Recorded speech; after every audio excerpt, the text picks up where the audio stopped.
बोलो बृहस्पति भगवान की जय। अगर आप मेरे चैनल पर नए हैं तो मेरा चैनल सब्सक्राइब कर लें और बेल आइकन प्रेस कर लें। बृहस्पतिवार व्रत की विधि। इस दिन बृहस्पति भगवान की पूजा की जाती है। एक दिन में एक समय भोजन करें, पीले वस्त्र धारण करें, पीले पुष्पों को धारण करें, भोजन में चने की दाल का सेवन करें, नमक नहीं खाना चाहिए और पीले वस्त्र पहनने चाहिए। शुरू करते हैं बृहस्पतिवार व्रत की कथा। प्राचीन समय की बात है। भारत में एक राजा राज्य करता था। वह बड़ा प्रतापी तथा दानी था। वह नित्य प्रति मंदिर में भगवत दर्शन करने जाता था। वह ब्राह्मण और गुरु की सेवा किया करता था। उसके द्वार से कोई भी याचक निराश होकर नहीं लौटता था। वह प्रत्येक गुरुवार को व्रत रखता, पूजन करता, हर दिन गरीबों की सहायता करता था। परंतु यह बातें उसकी रानी को अच्छी नहीं लगती थी। वह न व्रत करती और न ही किसी को एक पैसा दान में देती थी। वह राजा से भी ऐसा करने के लिए मना करती थी। एक समय की बात है कि राजा शिकार खेलने वन को चले गए। घर पर रानी और दासी थी। उस समय गुरु बृहस्पति साधु का रूप धारण कर राजा के दरवाजे पर भिक्षा मांगने आए। साधु ने रानी से भिक्षा मांगी तो वह कहने लगी, हे साधु महाराज, मैं इस दान पुण्य से तंग आ गई हूँ। इस कार्य के लिए तो मेरे पतिदेव ही बहुत हैं। अब आप ऐसी कृपा करें कि सारा धन नष्ट हो जाए तथा मैं आराम से रह सकूं। साधु रूपी बृहस्पति देव ने कहा, हे देवी, तुम बड़ी विचित्र हो। संतान और धन से कोई दुखी नहीं होता, इसको सभी चाहते हैं। पापी भी पुत्र और धन की इच्छा करता है। अगर तुम्हारे पास धन अधिक है तो भूखे मनुष्यों को भोजन कराओ, प्याऊ लगवाओ, ब्राह्मणों को दान दो, धर्मशालाएं बनवाओ, कुआं, तालाब, बाग बावड़ी का निर्माण कराओ, निर्धनों और कुंवारी कन्याओं का विवाह कराओ, साथ ही यज्ञादि करो। इस प्रकार के कर्मों से आपके कुल का नाम और आपका नाम परलोक में भी सार्थक होगा एवं तुम्हें और स्वर्ग की प्राप्ति भी होगी। परंतु रानी साधु की इन बातों से खुश नहीं हुई। उसने कहा, हे साधु महाराज, मुझे ऐसे धन की आवश्यकता नहीं जिसको मैं अन्य लोगों को दान देती फिरूं और जिसको रखने और संभालने में ही मेरा सारा समय नष्ट हो जाए। साधु ने कहा, हे देवी, यदि तुम्हारी ऐसी इच्छा है तो जैसा मैं तुम्हें बताता हूँ तुम वैसा ही करना। बृहस्पतिवार के दिन घर आंगन को गोबर से लीपना, अपने केशों को पीली मिट्टी से धोना, केशों को धोते समय स्नान करना, राजा से कहना वह हजामत करवाएं, भोजन में मांस मदिरा खाना, कपड़े धोबी के यहाँ धुलने को दे देना। इस प्रकार 7 बृहस्पतिवार करने से तुम्हारा सारा धन नष्ट हो जाएगा। यह कहकर साधु महाराज रूपी बृहस्पति देव अंतर्ध्यान हो गए। रानी ने साधु के कहने के अनुसार 7 बृहस्पतिवार तक वैसा ही करने का विचार किया। साधु के बताए अनुसार कार्य करते हुए केवल 3 ही बृहस्पतिवार बीते थे कि उसकी समस्त धन संपत्ति नष्ट हो गई। भोजन के लिए दोनों समय परिवार तरसने लगा तथा सांसारिक भोगों से दुखी रहने लगा। तब राजा ने रानी से कहा कि हे रानी, तुम यहाँ पर रुको, मैं दूसरे देश को जाता हूँ, क्योंकि यहाँ पर मुझे सभी मनुष्य जानते हैं, इसलिए मैं यहाँ पर रहकर कोई काम नहीं कर सकता। अब मैं परदेश जा रहा हूँ और वहाँ कोई काम धंधा करूँगा, शायद हमारे भाग्य बदल जाएं। ऐसा कहकर राजा प्रदेश को चला गया और वह वहाँ जाकर जंगल से लकड़ी काट कर लाता और शहर में बेचता। इस तरह जीवन व्यतीत करने लगा। इधर राजा के बिना रानी दासियां दुखी रहने लगी। किसी दिन भोजन मिलता और किसी दिन जल पीकर ही रह जाती। एक समय रानी और दासियों को 7 दिन बिना भोजन के व्यतीत करने पड़े तो रानी अपनी दासी से कहने लगी, हे दासी, यहाँ पर पास ही के नगर में मेरी बहन रहती है। वह बड़ी धनवान है।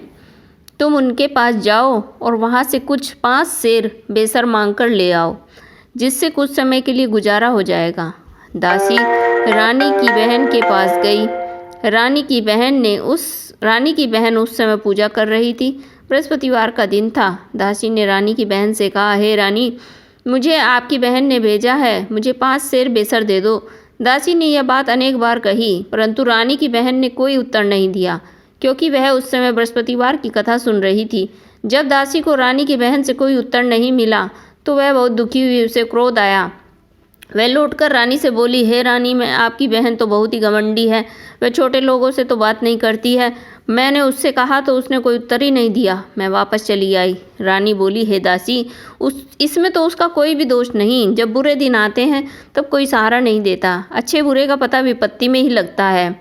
जो ईश्वर की इच्छा होगी वही होगा। ये सब हमारे भाग्य का ही दोष है। उधर रानी की बहन ने सोचा कि मेरी बहन की दासी आई थी, परंतु मैं उससे कुछ नहीं बोली। इससे वह बहुत दुखी हुई होगी।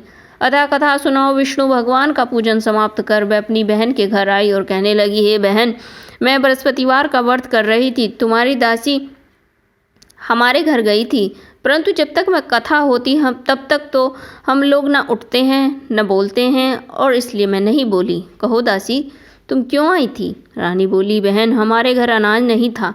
वैसे तुमसे तो कोई बात छिपी ही नहीं है। इस कारण मैंने दासी को तुम्हारे पास 5 सेर बेसर लेने के लिए भेजा था। रानी की बहन बोली, बहन देखो, बृहस्पति भगवान सबकी मनोकामना पूर्ण करते हैं। देखो, शायद तुम्हारे घर में ही अनाज रखा हो। यह सुनकर दासी घर के अंदर गई और वहाँ उसे एक घड़ा बेसर से भरा हुआ मिल गया। उसे बड़ी हैरानी हुई, क्योंकि उसने तो एक एक बर्तन पहले ही देख लिया था। उसने बाहर आकर रानी को बताया। दासी अपनी रानी से कहने लगी, हे रानी देखो, वैसे हम सबको जब अन्न मिलता है तो हम रोज़ ही व्रत करते हैं। अगर इनसे इस व्रत की विधि और कथा पूछ ली जाए तो हम उसे भी कर लिया करेंगे। दासी के कहने पर रानी ने अपनी बहन से बृहस्पतिवार व्रत के बारे में पूछा। उसकी बहन ने बताया कि रानी बहन, बृहस्पतिवार को सूर्योदय से पूर्व उठकर स्नान करके बृहस्पतिवार का व्रत करना चाहिए, लेकिन उस दिन सिर नहीं धोना चाहिए। बृहस्पतिवार के दिन चने की दाल और मुनक्का से विष्णु भगवान का केले की वृक्ष की जड़ से पूजन करें, दीपक जलाएं। उस दिन एक समय ही भोजन करें। भोजन पीले खाद्य पदार्थ का करें। कथा सुने। इस प्रकार करने से गुरु भगवान प्रसन्न होते हैं, अन्न पुत्र धन देते हैं। इस तरह व्रत और पूजन की विधि बताकर रानी की बहन अपने घर लौट गई। रानी और दासी दोनों ने निश्चय किया कि वे बृहस्पति देव भगवान का पूजन जरूर करेंगी। 7 दिन बाद जब बृहस्पतिवार आया तो उन्होंने व्रत रखा। गुड़साल से जाकर चना और गुड़ बीन लाई तथा उसकी दाल से केले की जड़ में विष्णु भगवान का पूजन किया। अब भोजन कहाँ से लाए? दोनों बड़ी दुखी हुई, परंतु उन्होंने व्रत किया था, इस कारण बृहस्पति देव भगवान प्रसन्न थे। वे एक साधारण व्यक्ति के रूप में 2 थालों में सुंदर पीला भोजन लेकर आए और दासी को देकर बोले, हे दासी, यह भोजन तुम्हारे और रानी के लिए है, तुम दोनों करना। दासी भोजन पाकर बड़ी प्रसन्न हुई और वो रानी से बोली, रानी जी, भोजन कर लो। रानी को भोजन आने के बारे में कुछ भी पता नहीं था, इसलिए वह दासी से बोली, जा तू ही भोजन कर, क्योंकि तू व्यर्थ हमारी हंसी उड़ाती है। दासी बोली, एक व्यक्ति अभी भोजन दे गया है। रानी कहने लगी, वह भोजन तेरे लिए ही दे गया है, तू ही भोजन कर। दासी ने कहा, वह व्यक्ति हम दोनों के लिए 2 थालों में भोजन दे गया है, इसलिए मैं और आप दोनों साथ ही साथ भोजन करेंगे। फिर दोनों ने गुरु भगवान को नमस्कार कर भोजन प्रारंभ किया। उसके बाद वे प्रत्येक बृहस्पतिवार को गुरु भगवान का व्रत और पूजन करने लगी।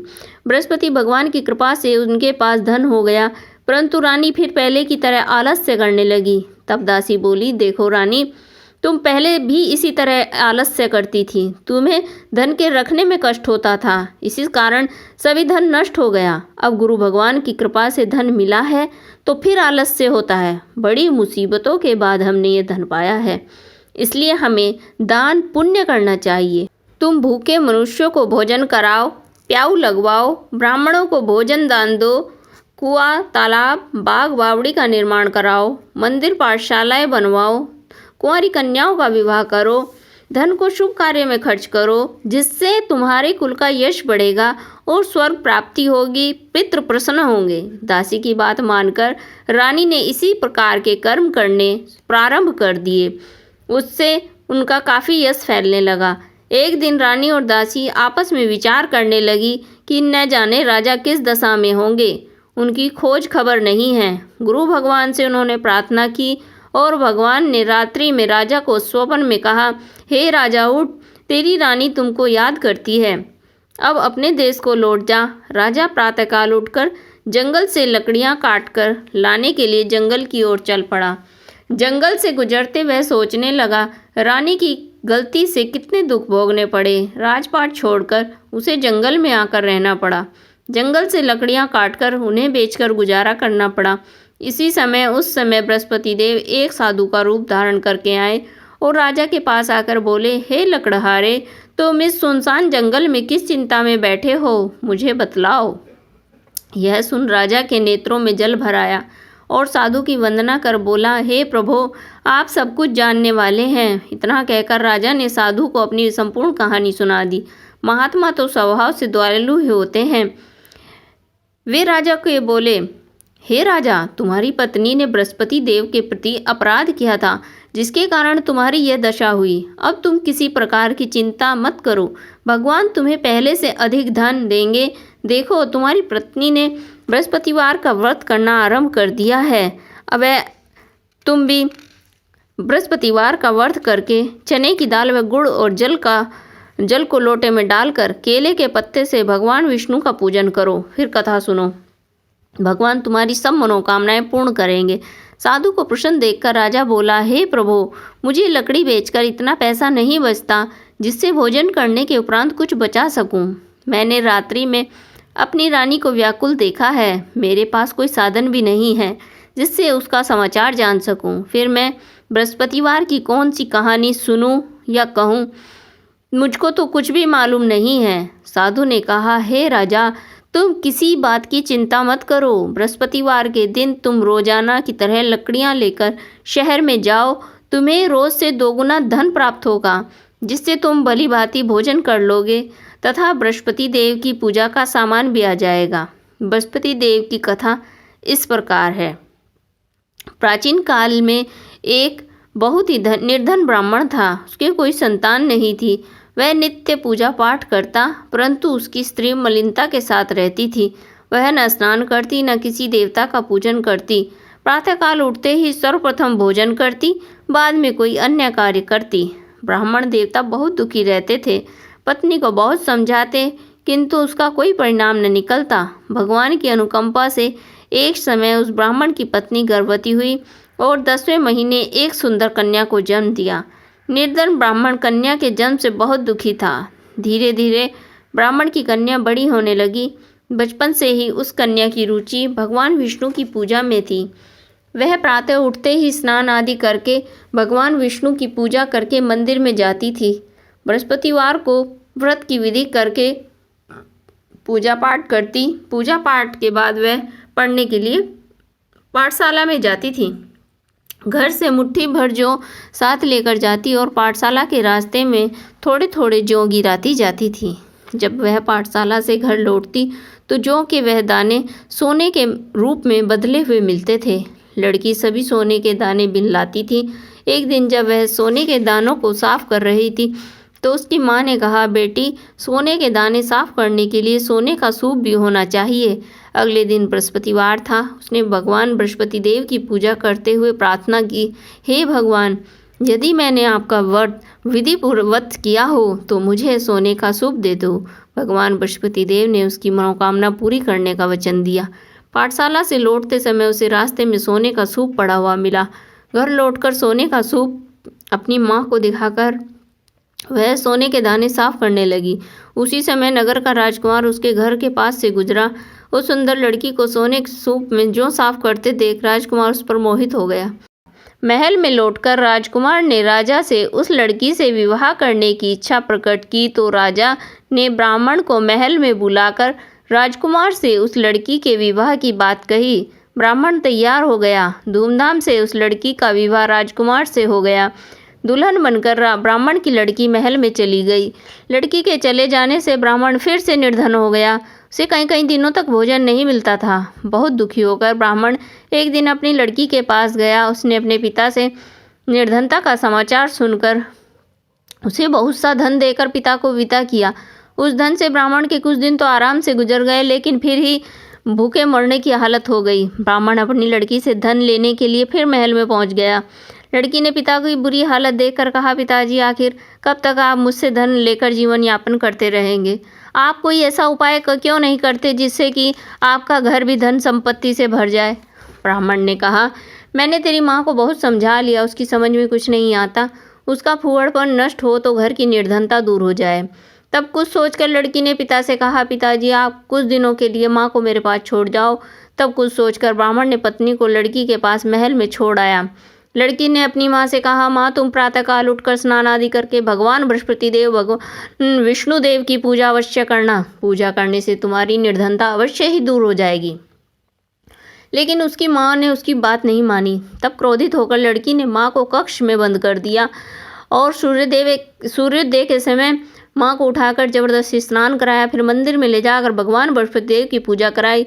कुछ दिनों तक ऐसा करने से माँ की बुद्धि में परिवर्तन हुआ और वह स्वयं ही बृहस्पतिवार का व्रत रखने लग गई। उसके व्रत करने से